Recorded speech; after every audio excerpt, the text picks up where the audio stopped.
I don't know what's real anymore.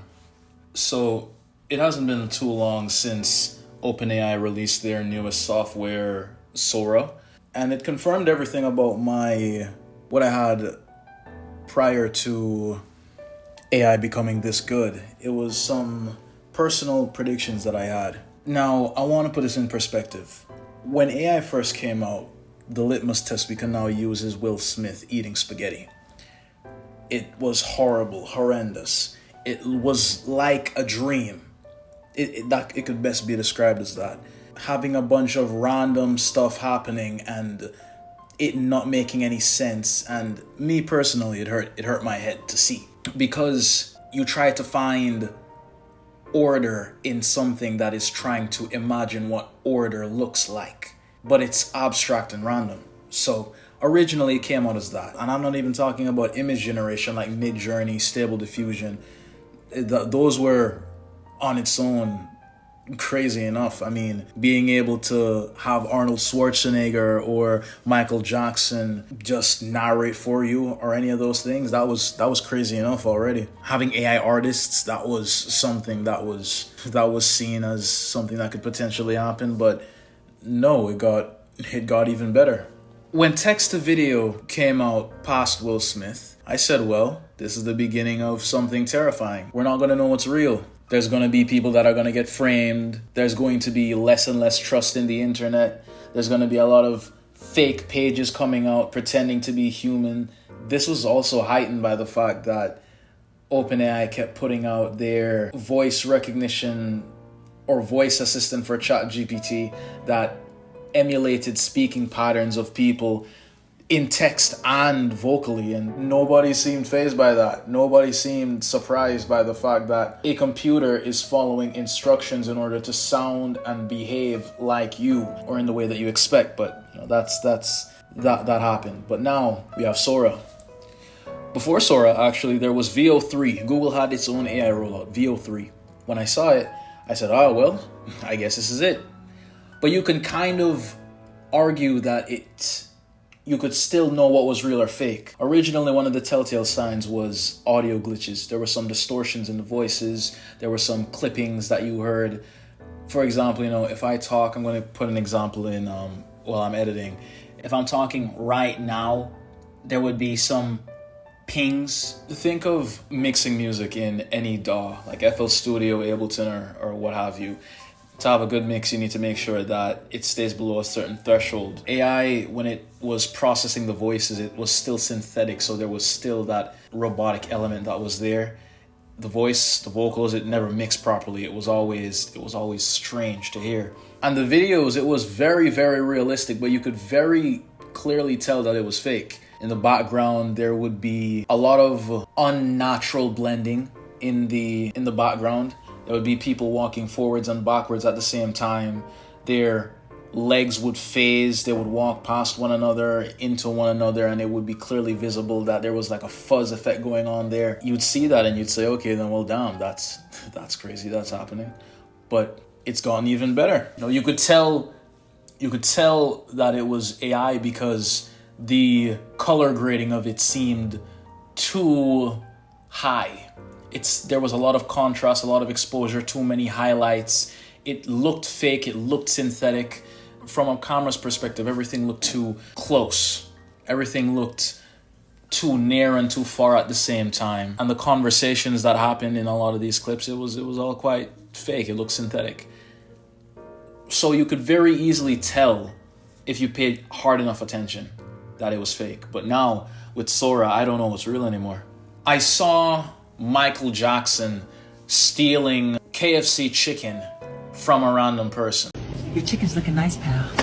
Woo! Yo, he stole my chicken! Got a crispy treasure, can't slow me down. Hot and golden, I'm out at this town. Move, move, Friday victory. Well, get back here. Run, spin, slide, I'm gliding out the door. Fried love in my arms, can't give it up no more. Hey! And I said, wow, that's funny. That must be a really, really good impressionist. Until I realized that it was fake. And then I realized something that actually made me recognize how hard it was to tell that it was fake. Whenever somebody downloads a video, there's a lot of grain that's attached to it because it continues to compress it time and time again, giving it a very aged look. So if you have a lot of Vine videos that you see on TikTok or Instagram, you would see that they have a lot of grain around them. So you're like, oh, this is an old video. Hey, yo, look who fell asleep first. Prank him, John.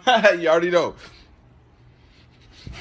By having AI have that element, it has that inherent old feeling, as if it already happened, as if this was some prank from 2016, 2015. It looks authentic. That type of mask over it, that adds to a realistic element. And since there aren't any vocal chips, since conversations sound like it's spoken by a person instead of sounding fake, seeing all of that, it just reinforces that preconceived prediction that I had before, being that we're going to get into we're going to be in a much worse position now.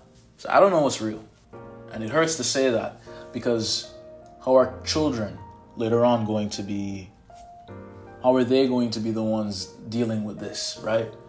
You have kids spending hours on brain rot, but now it's AI brain rot. And you have people willingly contributing to the machine, willingly adding their bodies, their minds, and their souls into this thing for content, so that they're able to get more and more clicks by putting themselves in that position. I saw this guy who ported his own face, him and his friends and what have you. They put themselves into the AI videos. And I'm just saying, you don't see something that's wrong with that? You know, I know that it was funny. You know, he was flying like he was a hero or something, like he was some comic book hero. But later down the line, what are the implications of that? Someone is able to take a video of you with just enough audio visual data and let you do some very inhumane, grotesque actions. And then what are you going to say? You're going to say, oh, it's just AI. Oh, it's Sora. Just look at, you can get rid of the watermark very easily right now. I guarantee you somebody can make a very cheap replica without the watermark. So now you've opened a Pandora's box of possibilities that are going to be overwhelmingly negative towards anybody, towards everybody. We have a future that's uncertain. And as I'm seeing it more and more, it frightens me. It frightens me to know that each and every single day, something new is happening, something new is imposed, and everyone, or a great majority of people, jump onto it without knowing later on in the future how it's going to affect you, how it's going to affect everyone else that's around you. And the more people jump on this, the more people attach themselves to these things, it's only going to further push all of us into an uncertain future. And right now, the future is very clearly uncertain for me when it comes to internet culture. So no, I don't know what's real anymore. I really don't. But seeing things like this, it hurts to see. I mean, think about big industries, industrial industries. What if there was a meeting that occurred where some people pretended to be bosses and said transfer X amount of millions in this account by this and that date? What if you were at your home and somebody rings your doorbell and we all know that Hollywood makes fake faces, face masks. Look online to see like the lead actor Bryan Cranston on Breaking Bad. He was at an event and he was wearing a Walter White mask. He just took it off. Imagine having someone actually digitally alter their face without changing their real face, but digitally alter their face, have some type of hologram of their face. And through that, they're able to knock on your door, for example, and say, oh, hi, I'm at the front door, can you open it for me? What if somebody could imitate your parents? What if somebody could imitate your brother, your sister, your best friend, your girlfriend, your boyfriend, wife, husband? What if that occurs? It'll get to that point. And I've noticed more and more that is the thing that's going to be problems in the future that no one is ever going to really address. But at least there are people that would think of things like these, that would think that there is a problem. And hopefully, because all you can really do is hope, hopefully there are going to be people that listen to these concerns, my type of concerns. Hopefully they're multiplied to where many other people can make some form of drastic reform or change that can possibly delay these types of things. Hopefully there's some restriction, some major restriction, unregulated, unfettered use of this type of technology by private individuals, that isn't going to be something for the benefit of everyone. There's always something underlying these new technologies. So as of right now, when it comes to the internet and social media, I do not believe anything is real. I don't know what is real and what is fake right now, especially with how often Sora is being used and the huge influx of that content onto the internet. Yeah, I don't know what to say. I can only really hope for the best that things change, but as of right now, those are just my concerns. But if you all share those concerns, just let me know in the comments below. Hope you continue to keep your head up and your hopes high and your spirits strong as we tunnel towards this uncertain future. Have a good day, everyone. I need alone, somebody feeding off my